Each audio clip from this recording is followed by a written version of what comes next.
I'm making Lamborghini a Lamborghini-inspired desk because imagine you walk into the dealership to customize your car and they have you sitting at this piece of IKEA furniture. Now, a desk is a desk, but as someone who makes furniture, that hurts my soul a little bit. Now, I didn't just make my design, which you can't see yet, at random, because I learned from my inside man at Lamborghini that the build is going to need to meet 3 criteria. First, it has to be kinda simple. We don't want this desk distracting people from the real reason they're at the dealership, buying a car. Tying into that, the second criteria is that the desk needs to match the color scheme of the room. So pretty much it's going to need to be black, white, and gray. And lastly, since there's no other distinctly wood furniture in the room, the wood grain needs to be subtle, which is why I'm using hard maple here. Its grain is less defined than most other woods, making it perfect for this. With all the wood cut up, now we need to put biscuits in between everything so that it stays nice and flat when we glue it together. Factoring all our criteria in, here's the design I came up with.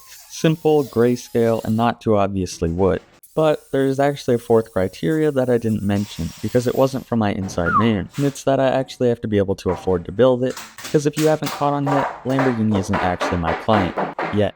And that's where you come in, because I'm making this video series banking on the possibility that they see it and want to put the finished product in my local dealership. So if you want to help me accomplish that, tag Lamborghini in the comments once or twice or 5 times, because I've already spent over 2 grand of my own money on the build. And while you're there, like the video so more people see it, and follow because I can't put this whole build into one short, or reel, or whatever it's called on TikTok.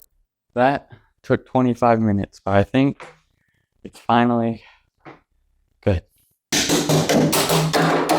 If you're lost as to what I've been doing this whole time, I've essentially just cut down oversized lumber and glued it together to make one large piece. This larger piece acts as a metaphorical canvas that we can paint the smaller details onto later. Now we gotta send this thing off to get belt sanded. And with this all belt sanded and beautiful, our project's canvas is finally complete.